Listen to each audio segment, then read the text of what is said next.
අම්මා කෙනෙක්ට දරුවෙක් කියන්නෙත් දරුවෙක්ට අම්මා කෙනෙක් කියන්නෙත් කියන්න බැරි ලස්සන බැඳීමක්. විශේෂයෙන්ම අම්මෙක්ට පුතෙක් කියන්නේ මහා ලෝකයක්. ඉතින් අද කතාවත් චුට්ටක් ඒ වගේ. හැබැයි චුට්ටක් සංවේදී. මේ තරංගනී පෙරේරා ලියපු ලස්සන කෙටි කතාවක්.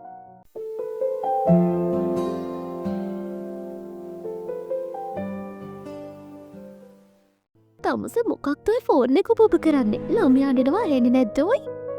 ඒශිත් කේන්තියෙන් නර්මදාට කෑගසුවේ අච්චරාර පොඩි එක අදැත්තිත් ඇය ඇහෝනේ නෑ වගේ ෆෝර්න එක ඔබන නිසා. ඔහුට දරුව අතට ගන්නත් ඇ ඔෆිස් කීන්නත් තවම පොෂ්‍යකක්වත් තාපනැති නිසා. මොන වදයක් දේශෙන් මට කියන්නේ ඔයා පොඩ්ඩක් බලාගන්නකෝ. දවසම් බලාගත්ත මදිද මම මේ ළමයක් පුද්දුම වදයක්න දෙන්නේ. එශිට්ට දැනුනේ නිම් හෙම් නැති කෝපයක්. දෙමාපියන්ට කවතාවත් දරුව වදයක් කොනේ නැහැ. එත් නර්මදා දැන් දවස් කාඩකිනම් හැසිරෙන විදිහ නිසා එශිත් හිටියේ හිත හොඳින් දෙරෙයි. තාම දරුවට මාසහය ලැබුව විතරයි. කොළු පැටිය බඩකින්නට අඩනුවද දන්නෙත් නෑ කියලා ඔහුට හිතුනා. ඔහු ඕන එකක් කෙල්ල දරුවව වදාගත්තේ කොල්ල මෙලෝ සිහියක් නැතුව එක දිකටම අඩන නිසා. ඇයි මගේ පුතු අඩන්නේ පඩකිනිද ඒත් නෑ ඉදිල්ල නැවතිල්ලක්. එශිත් තැනකත්තා කොල්ල බදකින්නට තමයි අඩන්න කියලා. නර්මදා කොල්ලට කිරිටිකක් දෙනවා කොල්ල බඩකිනිදලා අඩන්නේ. ඒශිත් එහෙම කිව්ව විතරයි නර්මදා ෆෝන් එකත් සයිනයට විසි කරලා තාලා දරුවව අතට ගත්තේ ගොඩාක් කේන්තියෙන්. ඒශිත් මුකුත්ම නොකිය නානකාමයට ඇදුනේ රන්දු කරගන්න අකමැති නිසා. ඒශිත් කවදත් එහෙමයි. අඩ දම්බරවලට අකමැති වගේම ඔහු ඉස්සර ඉදන්ම නිහඬ චරිතයක්. හැබැයි තරහගත්තාමන ඔහු යකෙක් වගේ. ඒ වෙලාවට ඔහුම නවත්තනව බොරු. එශිත්ගේ හා නර්මදාගේ විවාහය ලව් මැරේජ් එකක්. දෙන්න දරුව ලැබිලා මාස 4-5ක් යනකම්ම සතුටින් ජීවත් වුණා. ඒ වෙනකන් මොකක් හරි ප්‍රශ්නයක් ආවත් දෙන්න කතා බහ කරලා විසඳගත්තා. ඒත් දැන්නේ හැම දෙයක්ම කනපිට හැරිලා. නර්මදා කොයි වෙලාවෙත් බලන් ඉන්නේ එශිත් සමග රණ්ඩුවක් අල්ලන්න. ඇයට දරුවෝ වදයක් විදියට පේන්න ගත්තේ දැන් මාසයක වගේ ඉඳලා. එශිත් ඇයගේ මේ වෙනසට මොන තරම් හේතුවක් හැව්වත් සැක කරන්න තරම් සාක්ෂියක් ඔහුට ලැබුණේ නෑ. ඒත් ඔහුගේ හිතේ තිබුණ සැකේ නම් තවමත් අයින් වෙලා නෑ. නර්මදාගේ වෙනස් හැසිරීම එක ඒ සැකේ වැඩි වෙනව මිසක් ඒකේ අඩුවක් නම් වුණේ නැහැ. දරුව එක පාරටම ගිහින් දෙවනක් වෙන්න කෑගගා අඬන්න ගත්තා. ඒ ඇඬිල්ල නිසා එශිත් වගේම එශිත්ගේ අම්මත් කාමරයට දිව්වේ ගොඩක් කලබලෙන්. දෙන්නගේ මැස ලොකු වුණේ දරුවා ඉඳියේ බිම වැටිලා නිසා. එශිත් හාමව කාමරයට එනවත් එක්කයි නර්මදා අතේ තිබුණ ෆෝන් එක පැත්තකට දාලා දරුවව ගන්න ඇඳෙන් බිමට වැස්සේ. නර්මදා අඳන දරුවව ගන්න ඇතුවත් එශිත් නර්මදාව කේන්තියෙන් තල්ලු කරලා දැම්මා.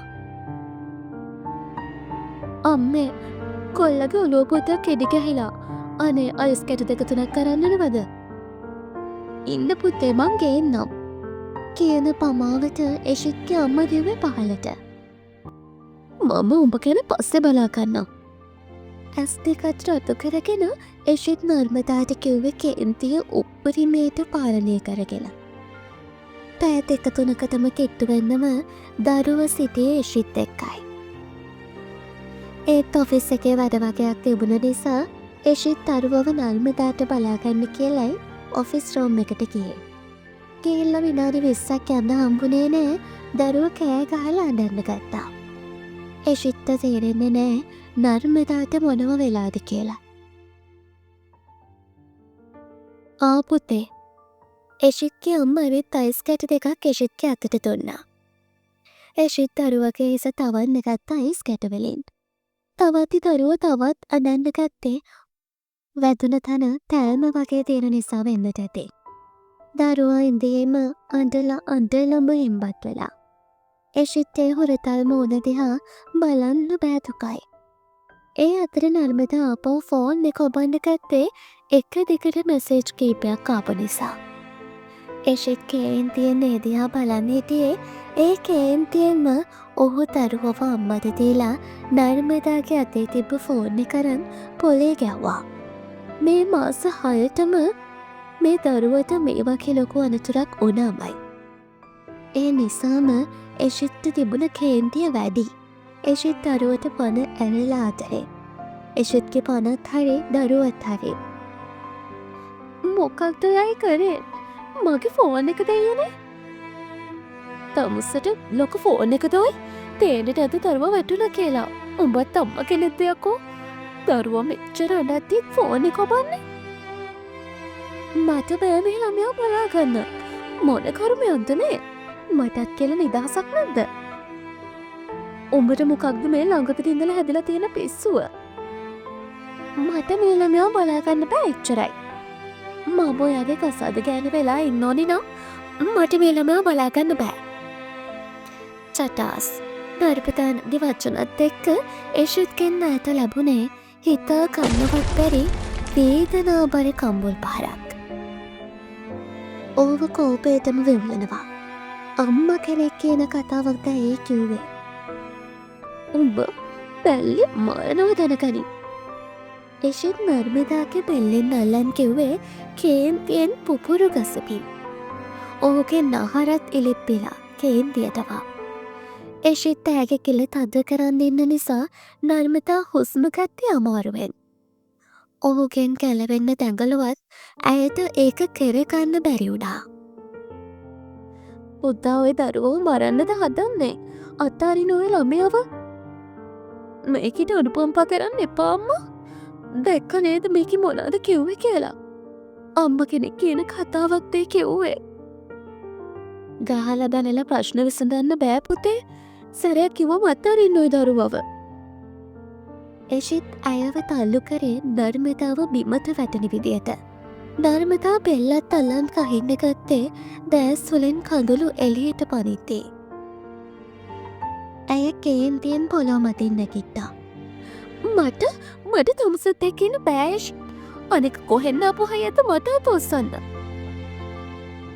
තමුසට දැන් යන්න දෝන? ඔව් මට යන්න ඕන. මේකේ අකල හිරකාරයක් වෙලා ඉන්න මම කැමති නෑ. හරි යනවා.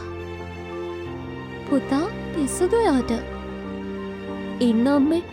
හැබැයි එකක් නර්මදා. කවදාවත් මගෙන් දරුවව ඉල්ලගෙන ඉන්න එපා. ඒ මගේ පණ. කොල්ලන් නැති වුණොත් මම මැරිලා යයි.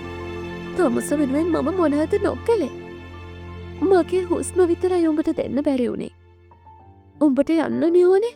ඵලයක්. හැබැයි ආපහු මගේවත් දරුවගේවත් ජීවිතේට එන්න බෑ. එෂිත් ඇගේ මූණ දිහා බලන් කියාගෙන ගියේ ඇස්වලක් කඳුළු පොරෝගෙන. ආරුදු කානක් ආදරය කරලා ඊට පස්සේ බැඳලා දරුවොත් හදලා අන්තිමට ඇය මෙහෙම යන්න යද්දී ඔහුට ඉවස ගන්න බෑ. ඔය පිරියකින් පපුව හාරනවා වගේ වේදනාවක් ඔහුට දැනෙන්නේ. ඒත් යන අයට යන්න දෙනවා මිසක් ළඟ තියාගෙන පුරුද්දක් ඔහුට තිබුණේ නෑ. යන්න බලන්න ඉන්න කෙනා කවද හරිම යනවා කියලා ඔහු දන්නවා. ඒ නිසාම එෂිත් නර්මදාගෙන් ඒ දේ මූණට පැහුවේ. රංග මං එනවා ඔය ඇවිත් ඉන්න. පපුව පැලෙන්න තරම් වේදනාවක් එෂිත්තු දැනුනේ. එෂිත්ගේ අම්මගේ ඇස්වලිනුත් කඳුළු පේරෙන්නේ තමන්ගේ දරුව තනි වුණා කෙන හැඟීමෙන්. සූට්කේසකට අවශ්‍ය දේවලු දාගෙන යන්න ගියපු නර්මදාගේ අතින් එෂිත් අල්ලගත්තා. ඒ ඇස්වල කඳුළු පිරිලා පුදුම අසරණකමක් ඒ මූණේ තිබුණේ. අන්තිම පාරට හග් කරන්න අවස්ථාවක් දෙනවද? එෂිත්ගේ ඇස්වල තිබූ කඳුළු කම්මුල් දෙකේ කලන් ගියා. ඒ ඇස් ඒ මූණ වේදනාවෙන් බර වෙලා. නර්මදා මුකුත් නොකිය ආක බලාගත්තා. එෂිත් මොහොතක්වත් නොතිය නර්මදාව ඕක තුරු රැටගත්තා. ඒ ඇස්වලින් බේරෙන කඳුළු වැටුනේ නර්මදාගේ උරහිසට. ඇය කුටියකින් උනලා සිපගෙන යොහු නර්මදාව අතැරියා. ඇය තම තරුවගේ දිහාවත් ඔබ්බලා නිවසෙන් එළියට බැස්සා. පුතේ, අම්මා ඔහුට කතා කරත් ඔහු කළේ දරුවව අතට ගත් එකයි. අම්මේ, මට ටිකක් තනියම ඉන්න ඕන. ඇයි පුතේ අර දරුවට යන්න දුන්නේ? යන අයට යන්න දෙනවා මිසක් ළඟ තියාගන්න පුරුද්දක් මං ළඟ නෑ අම්මේ. මට ටිකක් තනියම ඉන්න ඕන. දරුවා එයා ඉඳපු දෙන්නාවේ මා එක්ක. එෂිත් එහෙම කිව්වම අම්ම කාමරේ දොරත්වාන් එළියට ගියේ ඇස්වලින් වටුණු කඳුළුත් පිහිටගෙනයි. දොරත් ලොක් කරලා එෂිත් දොර දිගේ රූටලා ඇවිත් පොළව මතින් වාඩිකත්තේ දරුවවත් තුරුළු කරගෙනයි. කොළු පැටිය ඔහු දිහා බලන් අතපය විසි කර කර හිනා වෙනවා. ඔහුගේ මුළු හිතම මොහොතකට නිවිල ගියා. දරුවගේ හිනාවෙන් පිරුණු මූණ දැකලා. මගේ පුතා මේ තාත්තව දාලා කවදාවත් යන්න එපා. අම්ම කියාවගේ. එහෙමුණොත් එදාට මේ තාත්තගේ හුස්ම ටිකයයි මැනික. අදින් පස්සේ ඔයාගේ අම්මත් මේ තාත්තමයි. කවදාවත් මේ තාත්තව අසරණ කරන්න එපා පුතේ. අම්ම ගැන අහලා එයාගේ අතීතේ මෙහෙම්ම වැරලිලා කියා දෙන්න. ඔහු දරුවගේ මුහුණ දිහා බලන්න එහෙම කියලා දරුවව පපුවට තුරුළු කරගත්තා.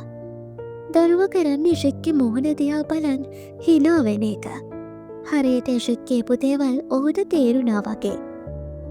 එෂිත් පොළොව මතින් නැගිටලා ගිහින් දරුවවත් අරන් සයනයට ගිහින් ඔහුවත් තුරුළු කරගෙන ඇස් දෙක පියාගත්තා. ඔහු දන්නවා මැරෙනකම්ම ඔහුට ඉතිරි වී ඇත්තේ වේදනාව පමණක්ම බව. හැබැයි ඒ හැම වේදනාවක්ම දරුව නිසා ඉවසගෙන ඉන්න ඔහු තීරණය කරා. ඔහුගේ මුළු ලෝකෙම දැන් දරුවා. ජීවිතේ දෙමව්පියන් ගෙවුවම දරුවෙක්ට වටිනම සම්පතක්. හැබැයි තමන්ගේ දරුවා එපා කරුව වදයක් කියන දෙමව්පියෝ කියන්නේ ළමයෙකුගේ ජීවිතයේ අවාසනාවන්ත අත්දැකීමක් වගේම අවාසනාවට ලැබුණු දෙයක්. ඒ නිසා තමන් පණ වගේ මේ ලෝකෙට ආදරයෙන් කුසදරාගෙන බිහිකරපු දරුවන්ට ආදරය කරන්න. අපි කොච්චර වැඩ රාජකාරී එක්ක බිසි වුණත් අපේ ලෙයින් පණ කැහෙන දරුවා වෙනුවෙන් පුංචි වෙලාවක් වෙන් කරන්න බැරි අම්ම කෙනෙක් තාත්තා කෙනෙක් වෙන්න අපිට බෑ. මං හිතනවා ඔබටත් එහෙමයි. ඉතින් අද කාලේ ආර්ථිකෙත් එක්ක මේ ගෙවන ජීවන රටාවත් එක්ක කාර්ය බහුලත්වයත් එක්ක අපිට ගොඩක් දේවල් මගහැරෙනවා වෙන්න පුළුවන්. ඉතින් අද ඉඳන්වත් අපි හිතමු අපේ දරුවන් වෙනුවෙන් පවුල වෙනුවෙන් අපේ සතුට ආදරය දරුවන්ගේ අනාගතය වෙනුවෙන් පුංචි වෙලාවක් වෙන් කරගමු. ඉතින් මේ වගේ ලස්සන කතා රස විඳින්න කෙටි කතා වෙමන අපේ YouTube channel එක subscribe කරලා තියාගන්න. ඒ විතරක් නෙමෙයි මේ වගේ කතාවක් දැම්ම ගමන් දැනගන්න නම් bell icon එක click කරලා all button එක press කරලා තියාගන්නත් අමතක කරන්න එපා. ඉතින් කතාව කියවලා ඔයාගේ අදහස අපිට comment එකක් දාගෙන යන්න. එහෙනම් මේ වගේම තවත් ලස්සන කතාවකින් ආයෙත් හම්බ වෙමු.